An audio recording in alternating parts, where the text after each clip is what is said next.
Los sueños de Don Bosco. Quinta parte. Del 51 al 60. 51. La perdiz y la codorniz.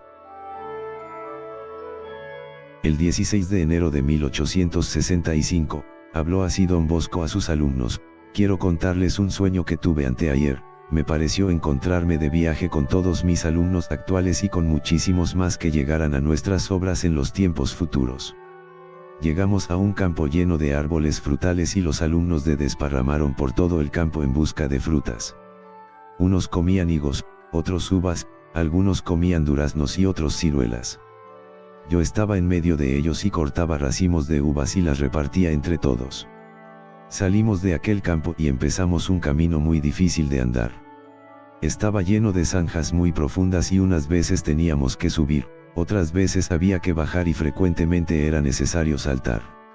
Los más fuertes lograban saltar pero los más débiles caían en la profunda granja. Quise buscar otro camino pero el sendero siguiente estaba lleno de piedras, de espinas, de barro y de hoyos y era imposible viajar por allí. Entonces el guía me dijo: sigan por este camino difícil, pero que los más fuertes lleven a los más débiles. Seguimos por el dificultoso camino y al final encontramos una cerca llena de espinas. Con dificultad nos abrimos paso por allí. Luego llegamos a un valle que tenía muy hermosos árboles y pastos, y era verde y ameno. Al llegar al valle vi a dos jóvenes, antiguos alumnos, y uno de ellos me dijo señalándome dos aves que tenían en sus manos: mire qué hermosas aves. ¿Y qué aves son esas? Una perdiz y una codorniz. ¿Y qué significa perdiz? Pues la perdiz tiene los significados de sus letras: P, perseverancia en hacer el bien; E, eternidad. Pensar en ella. R, recibirá cada uno según hayan sido sus obras. D, despreciar lo que es mundano y materialista. I, irá cada uno al sitio que se haya conseguido con sus obras. Y la Z, es la última letra: pensar en lo último que nos espera. Luego me presentó la codorniz y me dijo: recuerde que la codorniz es aquella ave que llegó en bandadas de miles y miles al desierto donde el pueblo de Israel estaba murmurando contra Dios porque no les enviaba carne para comer. Y volaban tan bajitas que con bastones lograban derribar. Y la gente comió tan de gula que esas carnes que se murieron muchísimos, porque mata más la gula que la espada. Éxodo 16. Este animal significa el gran peligro que hay para las personas en el comer de gula o en el beber de gula. La codorniz era hermosamente exteriormente, pero al levantarle las alas vi que estaba cubierta de llagas, y se fue volviendo tan fea y asquerosa y despedía un hedor tan insoportable que producía deseos de vomitar. Entonces empezaron a aparecer en el campo bandadas de perdices y de codornices, y los jóvenes se dedicaron a darles cacería. Y vi que todos los que comieron perdices se volvieron más fuertes, porque practicaban lo que sus letras significaban: pensar en la eternidad que nos espera y despreciar lo que es mundano y malo, y en cambio, los que comieron codornices se quedaron a mitad del camino y no me siguieron más, porque se dedicaron a comer de gula o a beber de gula o a cometer impurezas. Después de esto vi a dos jóvenes que llevaban una cinta morada de las que se les colocan a los difuntos y la extendieron, y enseguida apareció tendido y muerto uno de mis discípulos. Pero no logré reconocer de quién se trataba. Pregunté a los dos jóvenes quién era el difunto pero no me quisieron decir su nombre. Luego aparecieron bastantes alumnos más que me decían: Don Bosco, ha muerto un discípulo suyo. Les pregunté quién era el muerto pero nadie me quiso decir su nombre. Y en ese momento me desperté. Estaba totalmente cansado como si hubiera viajado toda la noche. Explicación: el 18 de enero Don Bosco les dijo a sus alumnos: varios desean saber el significado del sueño que les narré la vez pasada. Pues les digo que la perdiz es la representación de la virtud y de la buena conducta y la codorniz representa al vicio y al mal comportamiento.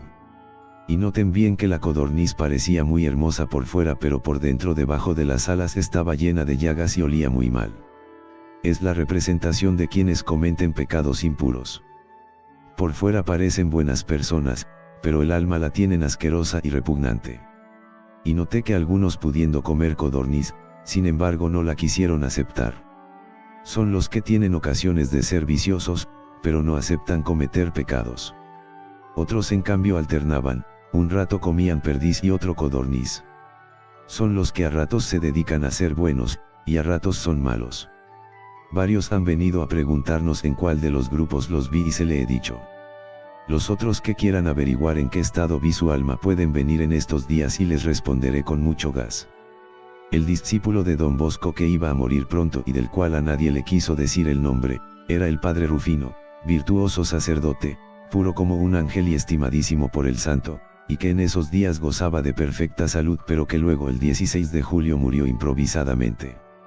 No le fue anunciado su nombre a Don Bosco para no atormentarlo anticipadamente, pues lo quería muchísimo. Será nuestra vida espiritual como la codorniz del sueño, bella apariencia externa y podrida en la realidad interna. Líbrenos Dios de que llegue a ser así. 52. El sueño del águila. El 1 de febrero de 1865 Don Bosco anunció a los jóvenes la próxima muerte de uno de ellos, narrándole este sueño que había tenido. Me pareció mientras dormía que estaba en el patio rodeado de mis alumnos y que de pronto apareció por los aires un águila maravillosa, de bellísimas alas, la cual trazando círculos en el aire, descendía poco a poco hacia los jóvenes. Y un personaje misterioso me dijo, aquella águila quiere arrebatarle uno de tus alumnos. ¿A cuál? Le pregunté emocionado. A aquel sobre el cual ella se coloque. Observé atentamente y vi que el águila después de dar unas vueltas más, se colocaba sobre la cabeza de uno de los jóvenes de nuestra casa. Me fijé bien en él para no olvidar su nombre. Y luego pregunté, ¿y cuándo será esa muerte? Ese joven no hará 2 veces el retiro mensual, me respondió la voz. Y enseguida me desperté. Explicación, el 3 de marzo dijo el santo a los muchachos, algunos creen que el que se va a morir pronto es el alumno de apellido Sabio o que está gravemente enfermo. Pero no es él. Lo importante es que cada uno cumpla lo que recomendó nuestro Señor, estad preparados porque a la hora menos pensada vendrá el Hijo del Hombre. Al día siguiente algunos alumnos le pidieron que les diera alguna señal acerca del que se iba a morir próximamente y él les dijo, su apellido empieza por F. Pero en el oratorio había más de 30 alumnos cuyo apellido empezaba por F. El enfermero Vicio se atrevió a rogarle a Don Bosco que le dijera el nombre del próximo difunto y él le dijo en secreto. Se trata de Antonio Ferraris. Pero estoy tranquilo porque es un muchacho muy virtuoso y está muy bien preparado para morir. Tú estarás muy atento y cuando Ferraris vaya a la enfermería y se halle grave, me llamarás enseguida para irlo a asistir y a ayudar a bien morir.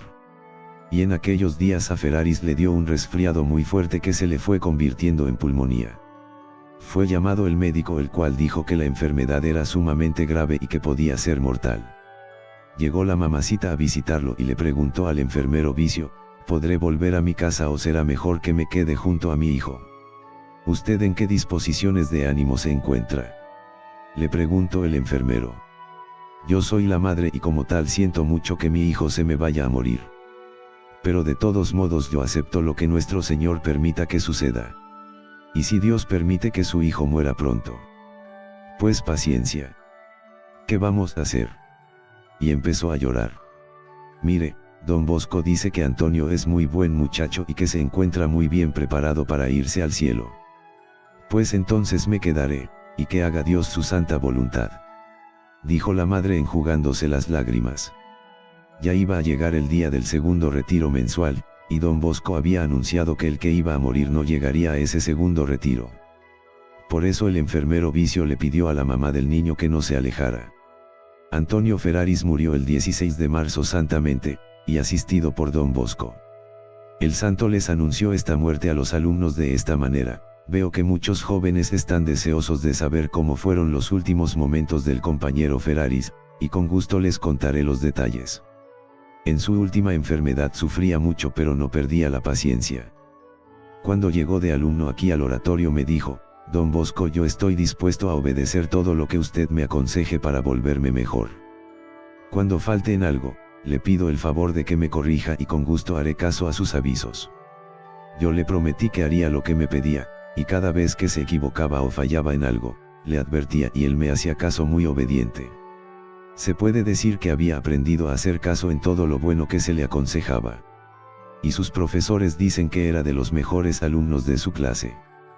Cuando cayó enfermo fui a visitarlo y le pregunté si quería que le llevara la Sagrada Comunión y me dijo que sí. Luego le pregunté si tenía alguna inquietud, duda o angustia en su conciencia y me dijo que no tenía ninguna, que estaba con la conciencia en paz.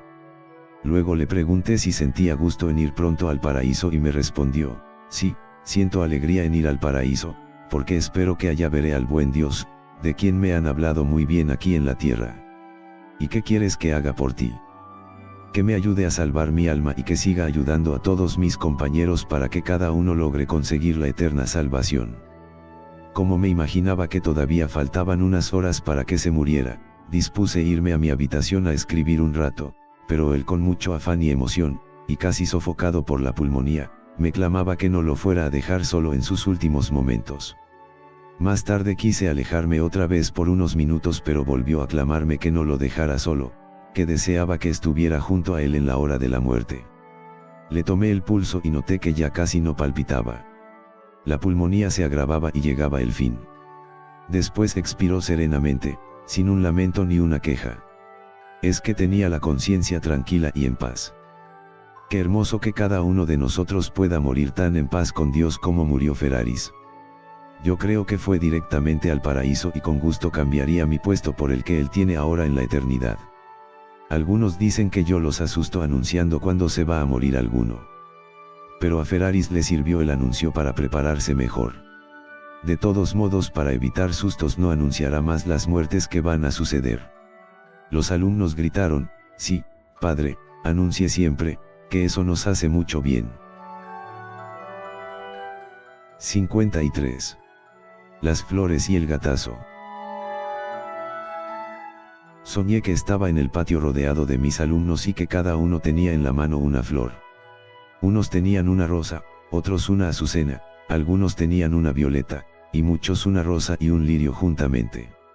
De pronto apareció un gatazo con cuernos, grande como un perro, de ojos encendidos como llama, y cuyas uñas eran gruesas como grandes clavos, y su vientre era descomunalmente abultado. La horrible bestia se acercaba traicioneramente a los jóvenes y dando vueltas alrededor de ellos iba de uno en uno dando zarpazos a la flor que cada uno tenía y lanzándola al suelo. Yo, ante tamaña bestia sentí un gran miedo y me llamaba la atención que los jóvenes a quienes les robaba sus flores y las lanzaba al suelo se quedaban sin inmutarse ni afanarse.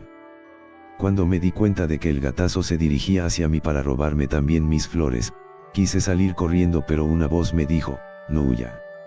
Dígales a los muchachos que levanten la mano y el brazo y así el gato no logrará arrebatarles sus flores. Me detuve y levanté el brazo.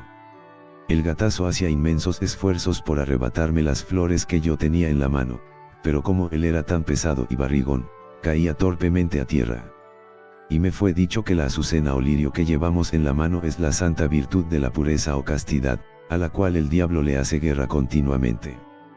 Que los que levantan la mano son los que rezan, se confiesan, asisten a misa y comulgan.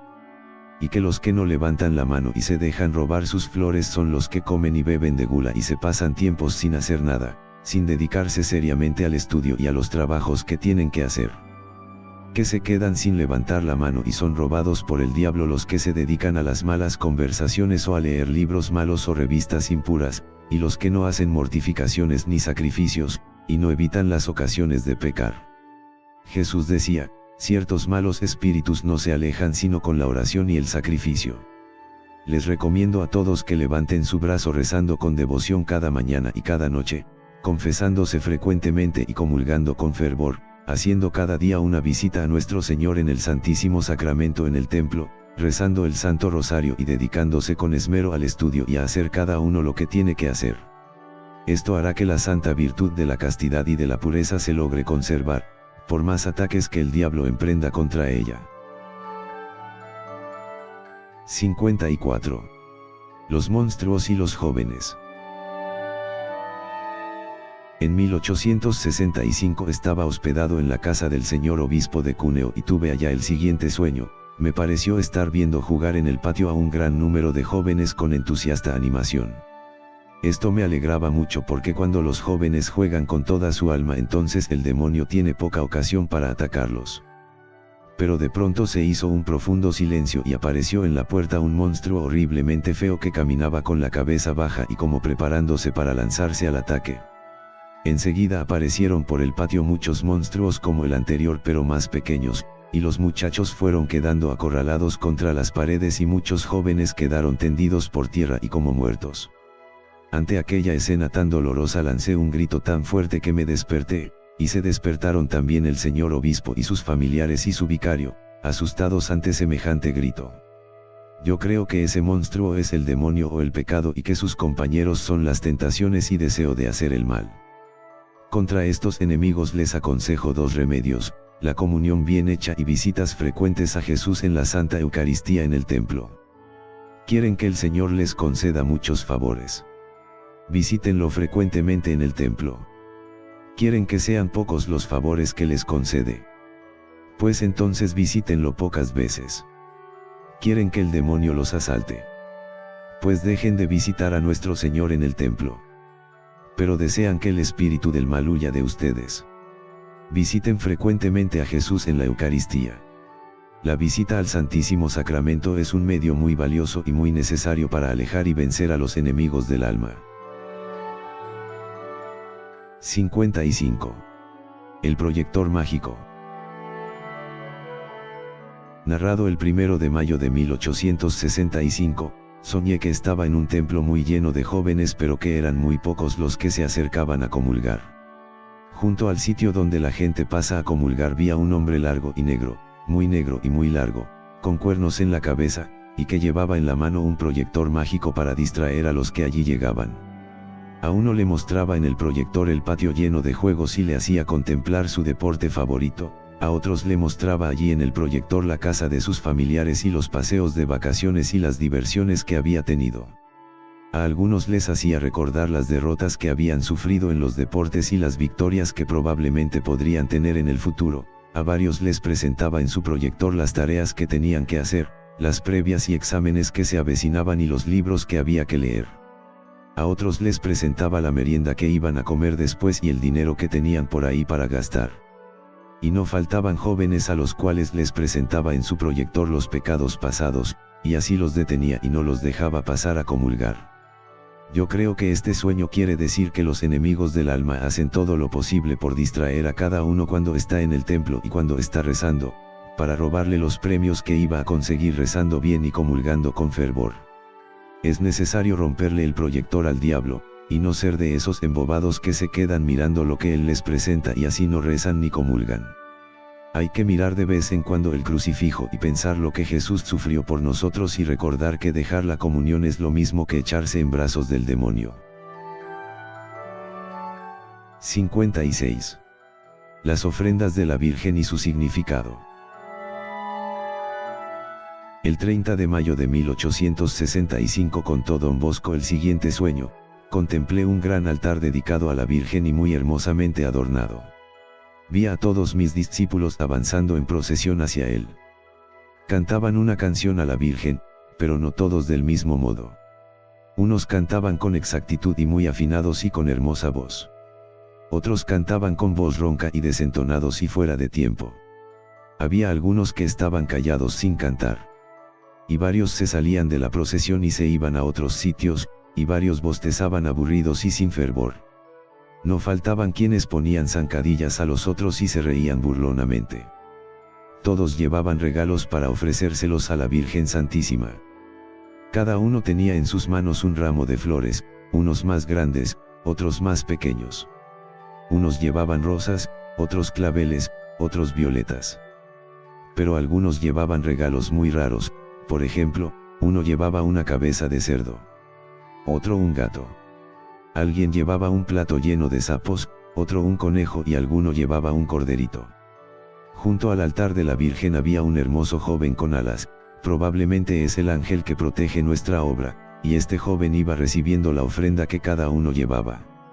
A los que presentaron hermosos ramos de flores les recibió con gusto su ofrenda y la colocó junto a los pies de Nuestra Señora. A otros, al notar que en su ramo de flores traían algunas ya marchitas, desató el ramillete y sacó las marchitas y las echó a la basura, y las demás las colocó junto al altar. A algunos no les recibió las flores que presentaban porque eran flores sin perfume, y la Virgen quiere realidades y no solo apariencias.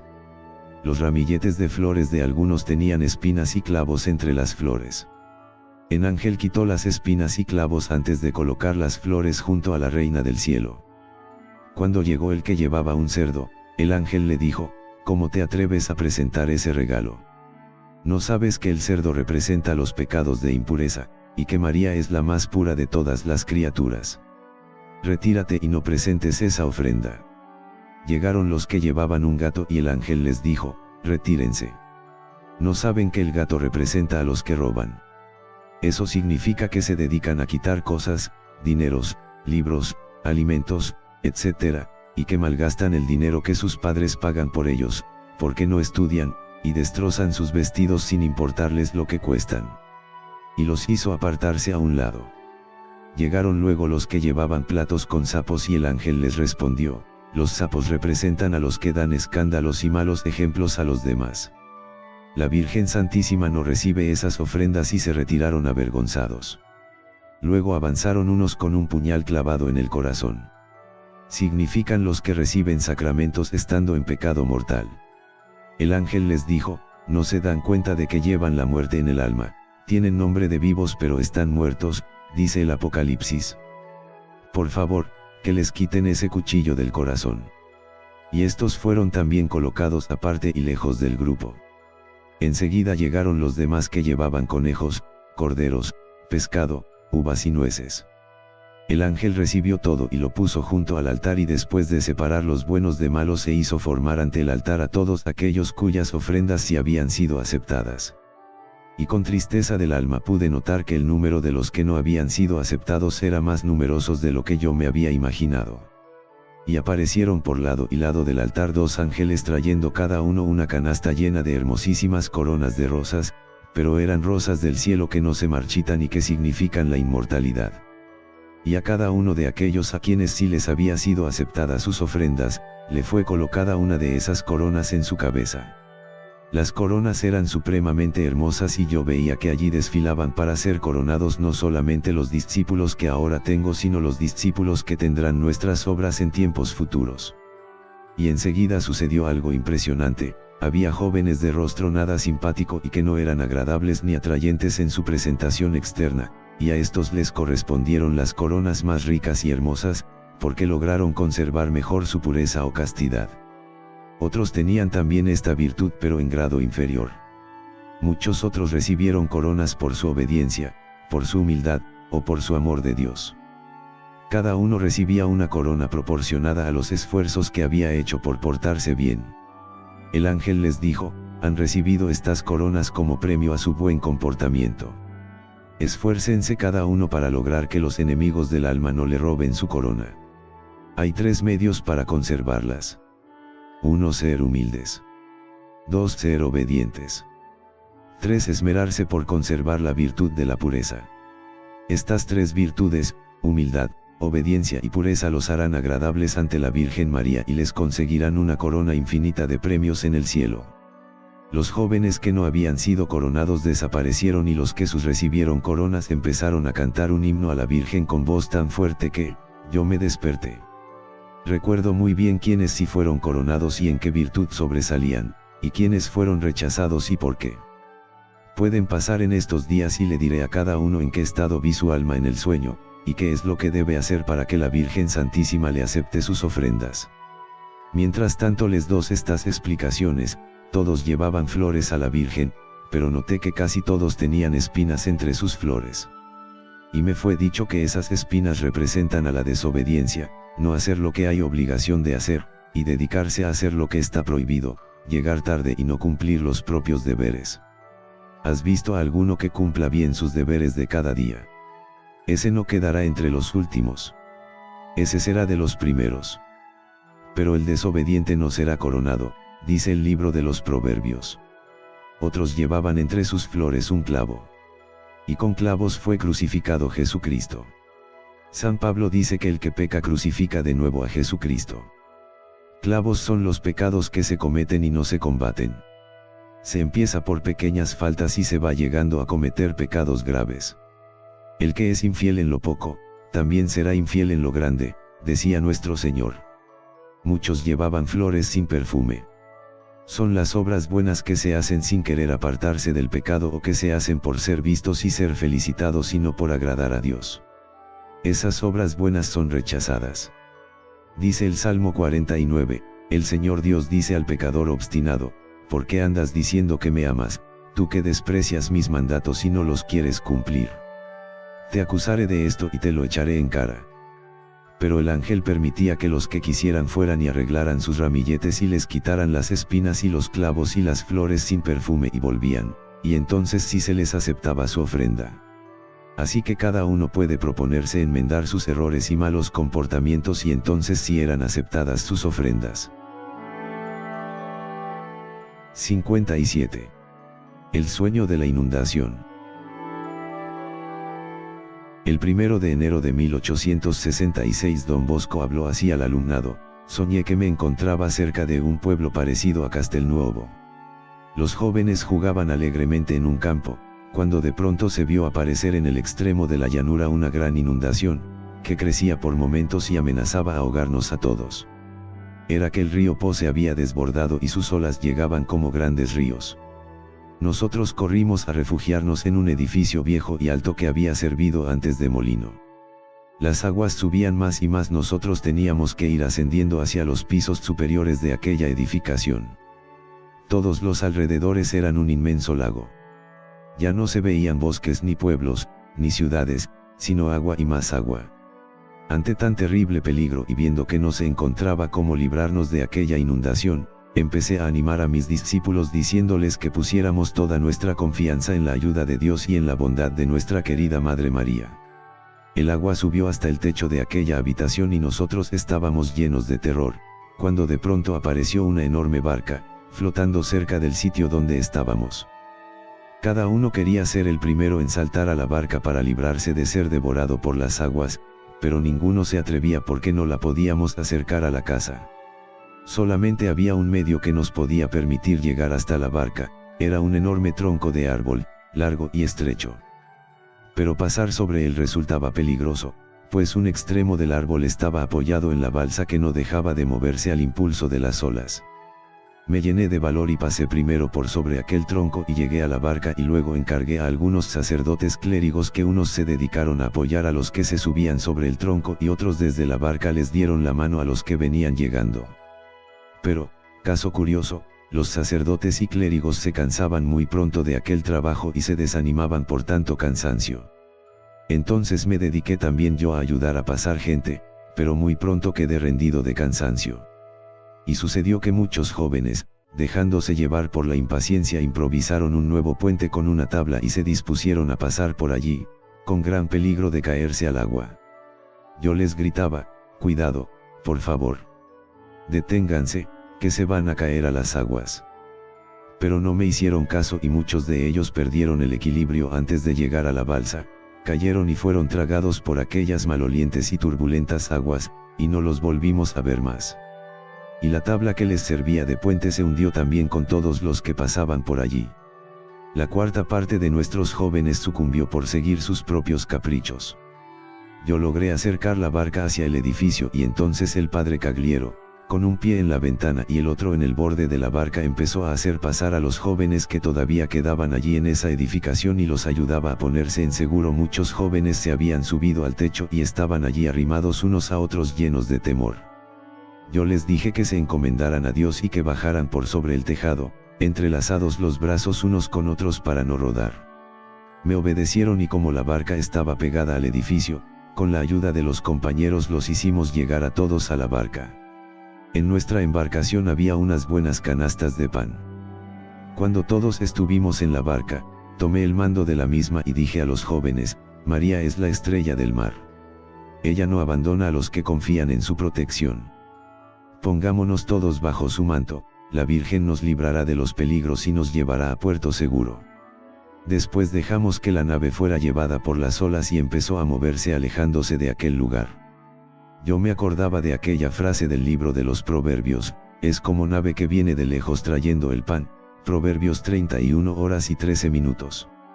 La fuerza de las aguas agitadas por el viento movía a tal velocidad nuestra nave que tuvimos que abrazarnos unos a otros, formando un todo, para no caer. Luego llegamos a un gran remolino y la barca empezó a dar vueltas sobre sí misma con extraordinaria rapidez, de manera que parecía que se iba a hundir. Pero llegó un viento fortísimo y la sacó de aquella vorágine, y aunque de vez en cuando encontrábamos algún remolino peligroso, sin embargo, aquel viento salvador llevó a nuestra barca hasta la playa seca, hermosa y amplia que parecía sobresalir como una isla en medio de aquel mar inmenso de profundas aguas. Muchos jóvenes opinaron que había que descender a la isla y que nos fuéramos a tierra y decían que Dios puso al hombre sobre la tierra y no sobre el mar. Y desobedeciendo mis órdenes y mis consejos bajaron a tierra, pero vino luego un terrible oleaje de la inundación y cubrió la isla y los ahogó a todos. Yo pensaba, qué caros se pagan los caprichos. Pero los jóvenes de la barca empezaron a sentir gran temor porque las olas se enfurecían cada vez más. Yo al verlos tan pálidos por el terror les dije, ánimo, María Santísima no nos abandonará. Y todos, de común acuerdo nos pusimos a rezar los actos de fe, de esperanza, de caridad y de contrición, y luego rezamos varios Padre Nuestros, Ave Marías y Salves. Después de rodillas, agarrados todos de las manos, continuamos rezando cada uno nuestras oraciones particulares. Mientras los demás rezábamos devotamente, algunos imprudentes se pusieron de pie y en vez de dedicarse a rezar se dedicaron a reírse y a burlarse de los que rezaban.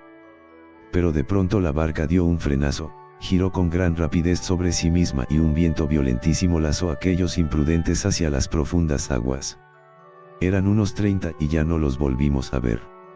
Nosotros entonamos con gran devoción el Dios te salve Reina y Madre y nos encomendamos a María, estrella del mar.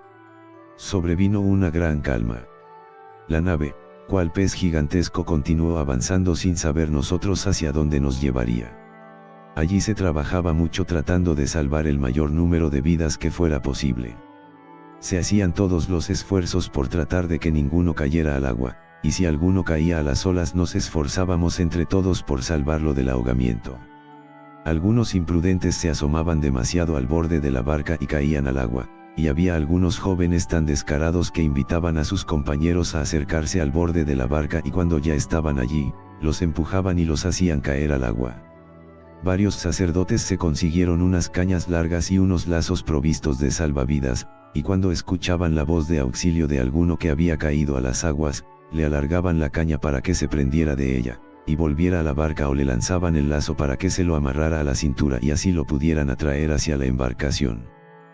Pero había algunos malintencionados que trataban de impedir que los náufragos fueran salvados. En cambio, los clérigos vigilaban continuamente para que los jóvenes no se acercaran demasiado a los peligrosos bordes de la embarcación. Yo estaba junto a una fuerte columna que sostenía una vela, o tela grande que al ser empujada por el viento hace moverse la embarcación, y me rodeaban muchos sacerdotes y clérigos que obedecían mis órdenes.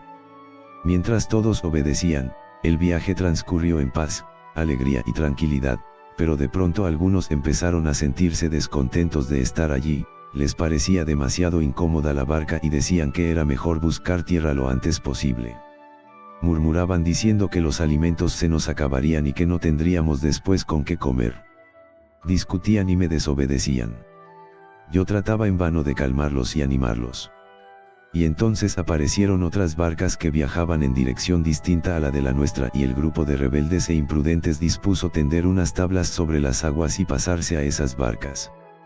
Yo sentí mucha tristeza al ver que se alejaban, porque sabía que iban en busca de su propia ruina. Y empezó una fuerte tempestad y las olas gigantescas fueron hundiendo una por una las embarcaciones que se habían llevado a los rebeldes, y la noche se hizo negra y oscura y a lo lejos se escuchaban los gritos angustiados de los que se hundían entre las olas. Todos perecieron, qué oportunas eran entonces las palabras del Salmo 69, Dios mío sálvanos, que las aguas nos quieren ahogar. Mi oración se dirige a ti Dios mío, que me escuche tu gran bondad. Líbrame de las aguas tormentosas. Que no me hunda en las aguas sin fondo, que no me arrastre la corriente, que no se cierren las olas sobre mí. Estoy en peligro Señor, respóndeme enseguida. El número de mis discípulos que se conservaban a salvo había disminuido mucho. A pesar de todo, Con la confianza puesta en la Virgen, después de una noche tenebrosa, la nave llegó finalmente al amanecer, a un paso estrechísimo, entre dos playas llenas de barro, y de muchos restos y pedazos de embarcaciones destrozadas y hundidas por el vendaval. Y vimos que alrededor de la barca pululaban enormes y temibles arañas, sapos, serpientes, tiburones, víboras venenosas y miles de animales feroces. Sobre unos sauces que colgaban sus ramas hacia el agua, había unos gatazos deformes que desgarraban restos de cuerpos humanos, y unos micos de gran tamaño que trataban de herir con sus uñas a nuestros jóvenes, pero estos atemorizados se agachaban y se libraban de aquellas amenazas. Y allí en aquel arenal encontramos muchos de los que habían desaparecido entre las olas. Eran cadáveres y estaban totalmente destrozados. Uno de los jóvenes gritó: «Miren a fulano, lo está devorando un monstruo. Miren a sutano, lo está devorando otro monstruo». Y seguían diciendo los nombres de los que eran víctimas de aquellas fieras. Los demás compañeros miraban aquella escena con verdadero temor. Y enseguida se presentó ante nuestros ojos otra escena todavía más espantosa, un horno inmenso lleno de fuego violentísimo y en él millares de personas convertidas en brasas ardientes que saltaban por los aires gritando y volvían a caer entre las tremendas llamas, como cuando hierve una olla llena de legumbres. Y sobre el horno había un letrero que decía: «Pecar contra el sexto mandamiento y contra el séptimo, eso es lo que hace caer aquí». Más allá había una elevación de tierra llena de árboles desordenadamente dispuestos, entre ellos se agitaban muchos de mis discípulos que habían caído a las aguas y se habían alejado de nosotros durante el viaje. Bajé a tierra sin asustarme por el peligro que corría, me acerqué y vi que tenían los ojos, los oídos y el corazón llenos de insectos y de gusanos que les roían, causándoles agudísimos dolores. Uno de ellos sufría más que los demás. Quise acercarme a él para ayudarle, pero huía de mí, escondiéndose detrás de los árboles. Uno de aquellos jóvenes abrió su camisa y apareció su cuerpo rodeado de serpientes.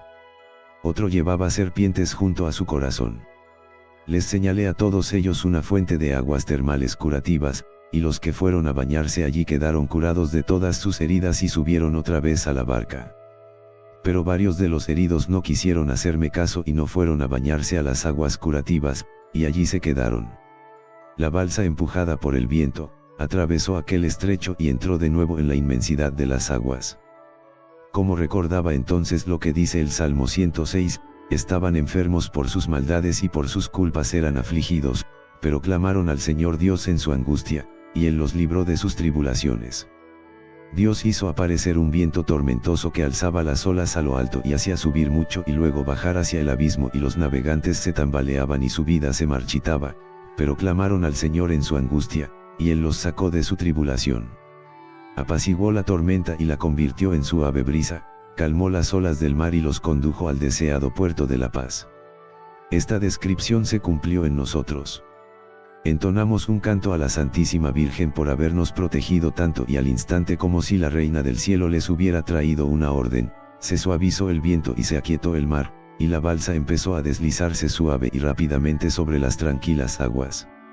Luego apareció en el cielo un bellísimo arco iris y en él un enorme letrero que decía: «Madre y Reina de todo el universo, María». Y apareció en el horizonte una tierra amenísima, llena de bosques con toda clase de árboles. Era un panorama tan encantador como uno no se lo puede imaginar, y lo iluminaba una bellísima luz de atardecer, que llenaba el ánimo de tranquilidad y paz. Y la barca, llegando hacia la orilla, se detuvo junto a una plantación de uvas. Los jóvenes me preguntaron: «Don Bosco, ¿ahora sí podemos bajar a tierra?». Yo les respondí que sí, y entonces hubo un griterío general de alegría. En la plantación de uvas había unos racimos semejantes a los de la tierra prometida, de los cuales dice la Santa Biblia que para llevar un racimo se necesitaban 2 hombres. Números 13:23, y en los árboles frutales había las más variadas frutas, de sabores riquísimos. En medio de aquel remolino de frutales había un gran castillo, rodeado de un delicioso y ameno jardín y defendido por fuertes murallas. Nos dirigimos a aquel edificio para visitarlo y se nos permitió la entrada. Estábamos muy cansados y con muchísima hambre. Y allí nos tenían preparada una hermosísima y enorme mesa llena de los alimentos más exquisitos que imaginarse pueda. Cada uno pudo comer a su gusto todo lo que quiso. Cuando terminábamos de comer entró al salón un joven hermosísimo, vestido muy elegantemente, el cual con gran educación y amabilidad nos fue saludando a cada uno llamándonos por nuestro propio nombre. Al vernos tan maravillados por todas las bellezas que estábamos contemplando nos dijo, esto no es nada. Vengan y verán cosas mejores. Lo seguimos y desde el balcón nos mostró los hermosos jardines y prados y nos dijo que allí podríamos recrearnos a nuestro gusto. Luego nos fue llevando de sala en sala y cada una era más hermosa y elegante que la anterior. Abrió después una puerta que comunicaba a un templo. Por fuera parecía de pequeña estatura, pero apenas entramos en aquel recinto nos dimos cuenta que era tan inmensamente grande que apenas si se alcanzaban a ver los lados opuestos, y si algunos se colocaban a otro extremo casi no los alcanzábamos a ver. El piso, las paredes y el techo estaban revestidos de mármoles finísimos y llenos de oro, perlas y diamantes. Por lo que yo profundamente maravillado exclamé, estas bellezas se parecen a las del cielo. Yo quisiera quedarme aquí para siempre. En medio del hermoso templo se levantaba una enorme y bellísima estatua de María Auxiliadora. Llamé a muchos de los jóvenes que se habían dispersado por una y otra parte para contemplar las bellezas de aquel sagrado edificio y se reunieron todos ante la estatua de Nuestra Señora para darle gracias por tantos favores que nos había concedido. Entonces sí me di cuenta de la enormidad de aquella inmensa iglesia, pues todos aquellos millares de jóvenes parecían apenas un pequeñito grupo en el centro del templo. Mientras contemplábamos la hermosura de aquella estatua cuyo rostro era de una belleza verdaderamente celestial, la imagen pareció llenarse de vida y empezó a sonreír.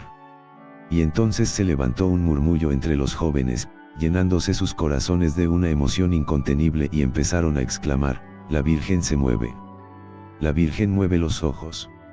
Y en efecto María Santísima extendía su maternal mirada y la paseaba sobre todo aquel grupo de hijos espirituales suyos. Enseguida se oyó una nueva exclamación de los jóvenes, la Virgen mueve las manos. Y así fue. Ella abriendo lentamente los brazos, levantó el manto para cubrirnos a todos bajo su protección. Muchos derramaban lágrimas de emoción, y luego algunos exclamaron, la Virgen mueve los labios. Se hizo luego un profundo silencio y la Virgen habló amablemente y nos dijo, si sois para mí hijos piadosos y devotos, yo seré para vosotros una madre amantísima. Al oír estas palabras todos caímos de rodillas y entonamos una canción a la Santísima Virgen. Luego se oyó una tan hermosa y tan fuerte que yo muy impresionado me desperté. Mis buenos jóvenes, la inundación que intenta ahogarnos son las malas tentaciones de este mundo. Los que hacen caso a los buenos consejos y no se dejan llevar por los que los aconsejan mal, después de esforzarse por hacer mucho bien y por evitar hacer lo que es malo, y venciendo sus malas tendencias e inclinaciones, lograrán llegar al final de la vida a una playa hermosa y llena de seguridad que es el cielo. Entonces vendrá a nuestro encuentro la Virgen Santísima, quien en nombre de Dios nos llevará a gozar de las delicias del paraíso eterno. Pero los que no quieren seguir los buenos consejos de los sacerdotes sino sus propios caprichos y las malas inclinaciones, naufragarán miserablemente. Explicación. Don Bosco dio después otras explicaciones acerca de este hermoso sueño. Dijo así, la inundación tan extendida por todas partes son los vicios, las malas costumbres, los errores contra la religión. La casa o molino donde se refugian los que quieren librarse de la inundación y la barca que lleva hacia la hermosa playa es la Iglesia Católica con sus institutos de educación y de apostolado. El árbol que sirve para pasar hacia la embarcación es la cruz, o sea los sacrificios que cada uno hace por evitar lo malo y por comportarse bien. La tabla falsa que algunos emplearon para pasar a la embarcación y que los hizo hundirse, significa el querer comportarse contra los reglamentos y contra lo que está mandado por nuestra santa religión. Los sacerdotes y clérigos que ayudaban a los jóvenes a no caer o los rescataban si ya habían caído, significan los buenos educadores católicos que tratan de llevar a los demás a la salvación. Los remolinos representan los terribles peligros de pecar que se presentan a veces, y las persecuciones que los malos hacen contra los que siguen a la religión. Los que se pasaron a una isla donde fueron devorados, significan los que se exponen a peligros de pecar y caen en pecados graves. Los que cayeron al agua y fueron rescatados son los que por la debilidad de su voluntad cometen faltas, pero luego se arrepienten y hacen caso a los buenos consejos y vuelven a comportarse bien otra vez. Los monstruos, gatazos, micos, etc., que destrozaban a los jóvenes, son las incitaciones a pecar, y los errores que se enseñan contra la religión. Los insectos en los ojos son las malas miradas y las malas lecturas. Los insectos en la lengua son las malas conversaciones. Y los insectos que roían el corazón significan los afectos sensuales indebidos y que hacen daño al alma. Las aguas termales curativas que sanaban a todos, son los sacramentos de la confesión y de la comunión. El horno de fuego ardiente son los castigos que esperan a los que pecan. Los que allí estaban son aquellos que si se mueren así como están, con esos pecados graves que tienen sin perdonar, se condenarán. Pero Dios les tiene misericordia y los sigue llamando a que se conviertan, ahora que todavía les queda tiempo de convertirse y de hacer penitencia y cambia de vida. El hermoso joven que recibió a los que llegaron al paraíso, puede ser Domingo Savio. La última frase, es el programa que la Virgen Santísima tiene para todos los que quieran ser para con ella unos hijos devotos y piadosos, se mostrará siempre para con cada uno como una madre amabilísima. Esto lo ha hecho de manera impresionante siempre y en todas partes, y lo seguirá haciendo con todos los que le demuestren que la aman como hijos cariñosos. El padre Lemoyne le preguntó, ¿a mí dónde me vio? Y don Bosco le respondió, lo vi muy serio allá en un extremo de la barca preparando anzuelos y salvavidas para devolver hacia la barca a los que se habían caído a las aguas. Y vi que con sus escritos hacía inmenso bien a muchas gentes. Y así sucedió. El padre Lemoyne con sus escritos hizo muchísimo bien y lo sigue haciendo. Él fue el que escribió los primeros y más hermosos volúmenes de la vida de don Bosco, con el título de Memorias Biográficas. Los jóvenes le dieron una ovación de aplausos a don Bosco al oírle narrar cómo era el paraíso eterno que les esperaba en el cielo, y él terminó con estas bellas palabras: cuando os despojéis de las ropas para acostaros, hacedlo con la mayor modestia, pensando que Dios os ve. Depuse arrópaos con las cobijas, cruzad las manos sobre el pecho y diciendo: Jesús, José y María, os doy el corazón y el alma mía, entregaos al descanso. Buenas noches. 58. Una visita a los dormitorios. El 4 de marzo de 1866 dijo don Bosco a sus alumnos: soñé que estando yo en mi cama se apareció un personaje misterioso y me dijo: don Bosco, levántese inmediatamente y venga conmigo. Me levanté, me vestí y me fui detrás de aquel personaje que no me permitió ni por un momento que le viera el rostro. Me hizo atravesar varios dormitorios donde muchos jóvenes estaban entregados al descanso. Al pasar por frente a algunas camas me di cuenta que unos enormes gatazos trataban de destrozar el rostro de aquellos jóvenes. Después el personaje se detuvo frente a la cama de un alumno que estaba profundamente dormido y me dijo: para la fiesta de San José, el 19 de marzo, este joven tendrá que pasar a la eternidad. El personaje desapareció y yo me desperté. Los gatazos que trataban de destrozar el rostro de algunos jóvenes representan los enemigos de nuestra alma que siempre están a nuestro alrededor para hacernos caer en pecado y para atormentarnos si morimos estando en pecado grave, y si Dios al fin se cansa de tanto aguantar las ofensas que le hacemos. Creo que, para el 19 de marzo, fiesta de San José, uno de nosotros habrá pasado a la eternidad. Todos tenemos que esmerarnos por estar muy bien preparados porque a la hora menos esperada llega la muerte y nos tendremos que presentar al juicio de Dios a darle cuenta a nuestro Señor de los que hemos hecho, de los buenos y de lo malo. Nota: la crónica del oratorio dice: el 19 de marzo de 1866 murió el joven Simón Lupotto, alumno de don Bosco. Unos días antes había ido a su casa pues se sentía enfermo. Era un modelo de piedad y de buen cumplimiento de su deber. Era un enamorado de Jesús sacramentado y recibía los sacramentos de la confesión y de la comunión con gran fervor. Asistía a la misa muy fervoroso y rezaba el Santo Rosario con gran piedad.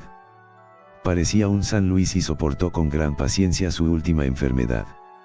El 19 de marzo, día de San José, del cual era muy devoto, se fue al cielo con una santa muerte. 59. El sueño de los cabritos. 1866. Soñé que me encontraba en el confesionario rodeado de muchos jóvenes que se iban a confesar conmigo. De repente entró un cabrito por la puerta de la sacristía y empezó a jugar con los jóvenes y a alejarlos del confesionario, de manera que muchos habían pensado confesarse desistieron de la confesión y se salieron de la iglesia. El cabrito tuvo el atrevimiento de acercarse hasta mí y de tratar de alejar de la confesión a quienes estaban ya muy cerca del confesionario.